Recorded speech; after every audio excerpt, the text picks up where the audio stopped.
we're going to show you is a little technique that enabled me to get all these little shapes together in a very short time. Less than a day, this whole Lone Star. What is the main problem with the Lone Star quilt? And that is all of these little points. You've got points everywhere. And how are you going to get those to be nice, sharp points? You could do it with pins, but you're going to be pinning an awful lot here. You could do English paper piecing, but it would take you forever to do it. I'm going to use a pattern on paper to get these points just right. As you can see across here, they're lined up. Just using an ordinary piece of paper. And I've got a couple of rulers here that have angle markings on them. First of all, I'm going to draw this diagonal from corner to corner of this paper. This will be the edge of the fabric, right along this line. So you see, that's what I'll put my edge of the fabric up against. Now, what we'll also have along here is these lines that go out this way, and then we'll have our sewing line, which is 1/4 of an inch over here, and it'll be parallel. And then we will have, when we put the other piece, we'll have this sewing line, and it'll come off in this direction. So let's draw all those in place. I'm going to label this as the fabric edge, and then I'm going to draw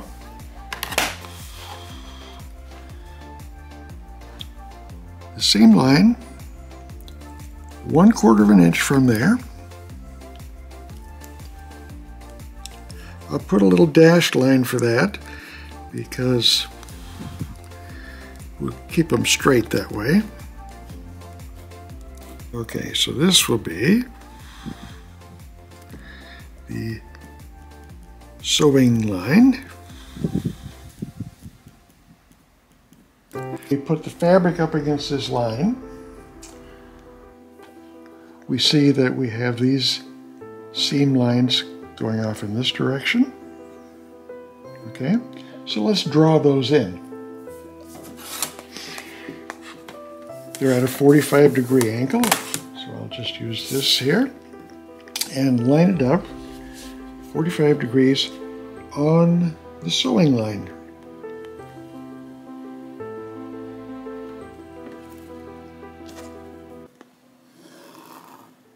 Because my distance here is 1.5 inches, I'm just going to draw these lines every 1.5 inches and continue the pattern all the way across.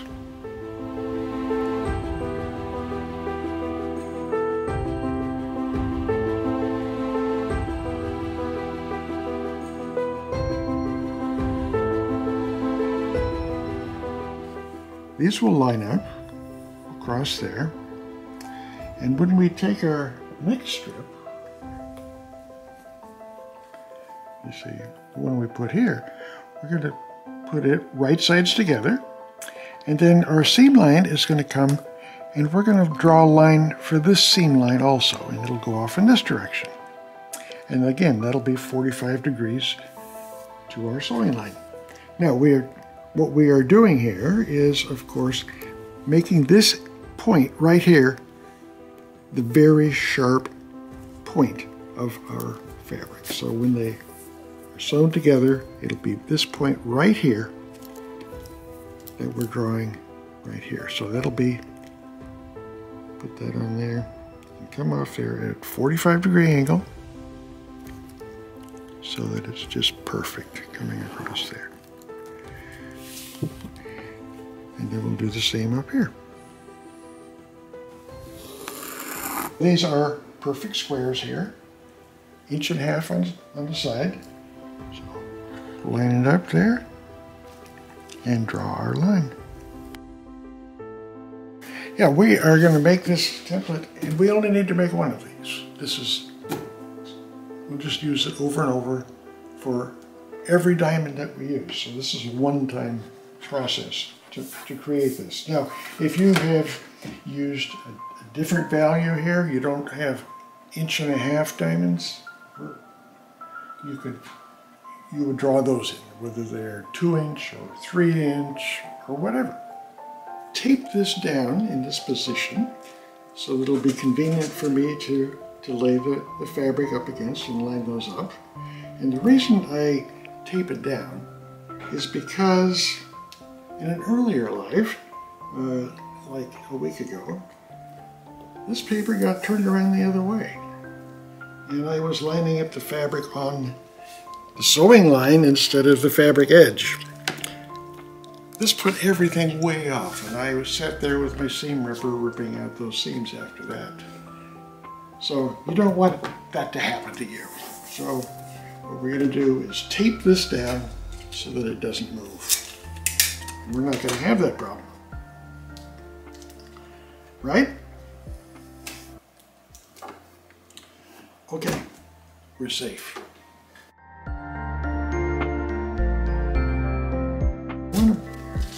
Point out that we put the tissue on here so that the glue that we used does not come in contact with the machine.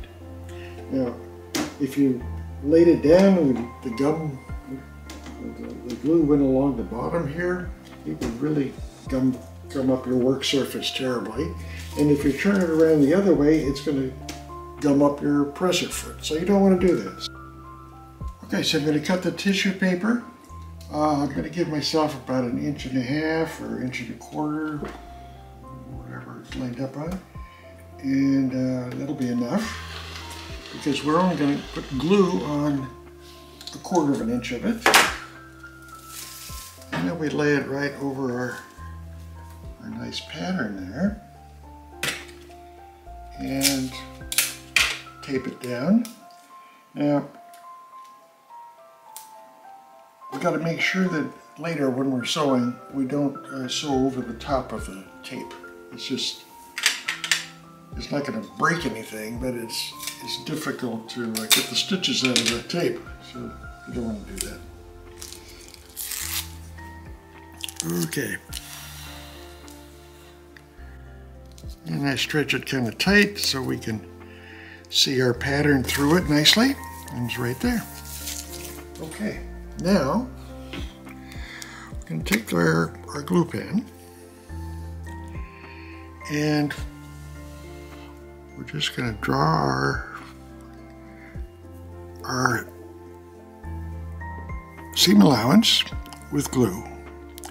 Now, if you get a little over the edge, it doesn't matter. So, it works like a crayon. And now, we take this and we line up with our lines. The seam of this one and the seam of this one. If you have to stretch it a little bit because of the bias, do that, because you want this line to line up with the pattern. And you put it right there where we have our fabric edge indicated, and we just go all the way along.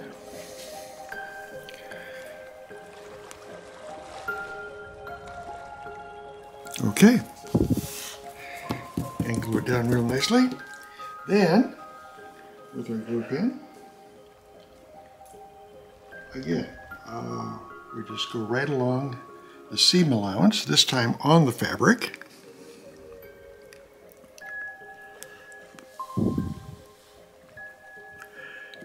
And that's down there.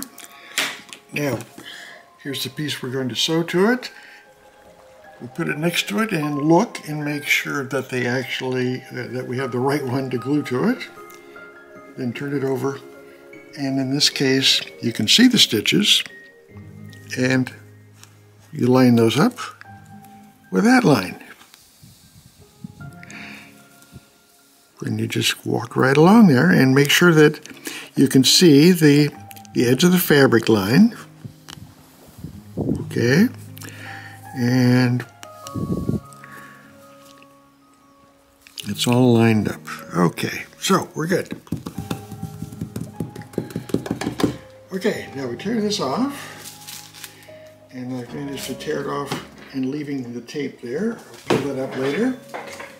And I have my 1/4 inch foot on here, and I move the needle over just a scant so that it's less than the 1/4 inch, just a scant.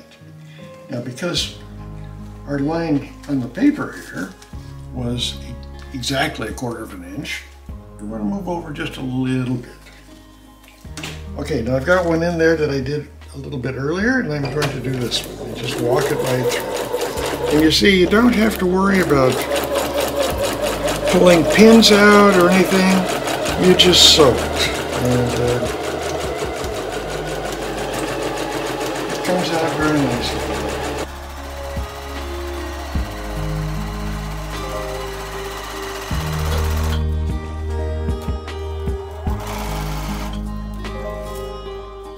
So, as you see here, I've got a few that have the paper. I just left the paper in there, and I'm going to pull it off all at once.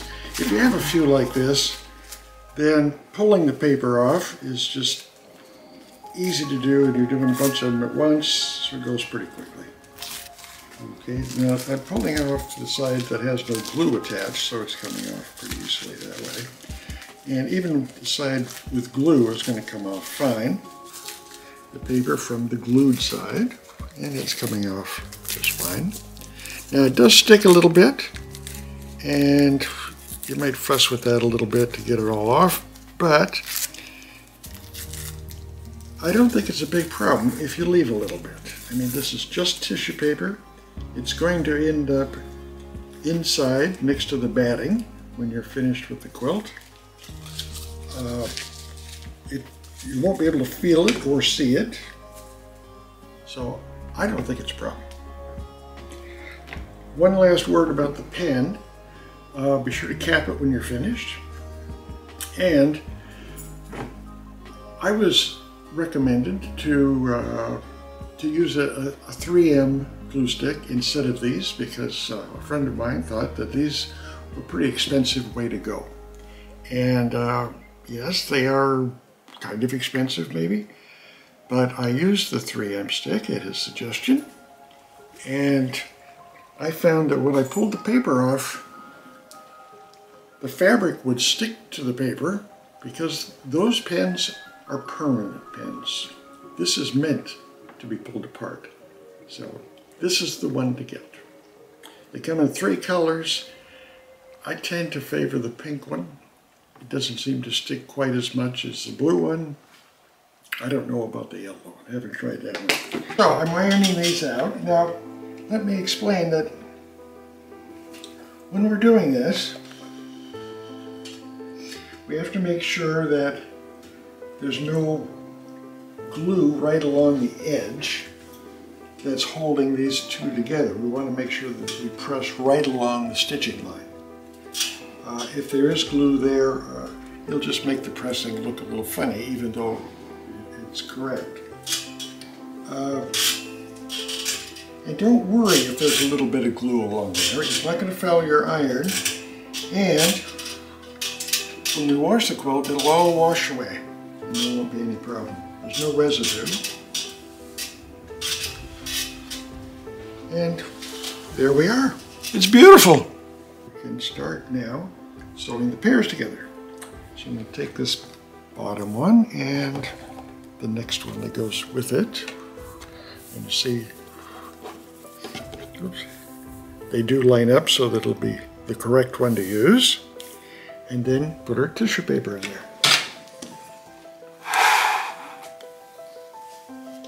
Now I know that there are those who will say don't cut paper with your rotary cutter, but this is tissue paper, so it's good enough.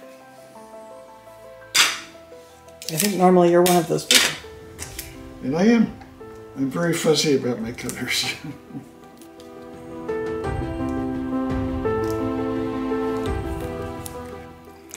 And we just put this down just like a crayon. And then line up the stitching there.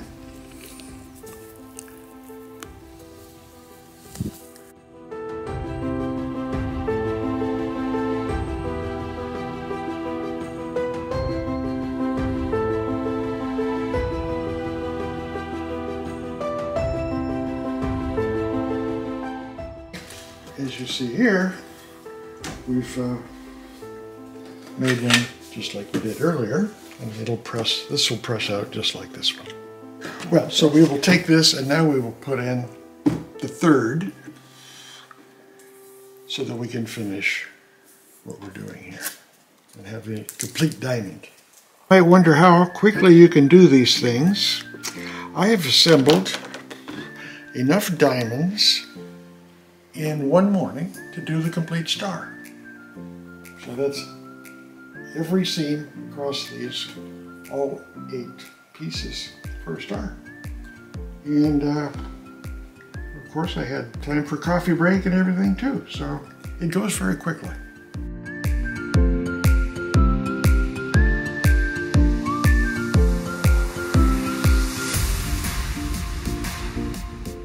So now you can see the diamonds is all here, and we'll just press this out and we're finished.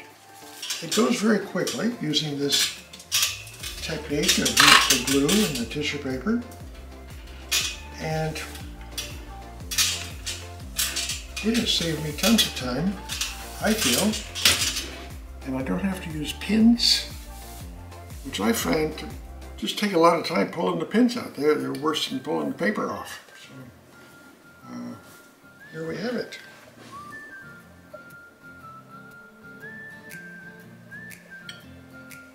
Okay. Working on my design wall here, and I'm putting together the diamond shapes that we constructed earlier so that you can actually see what the star is going to look like.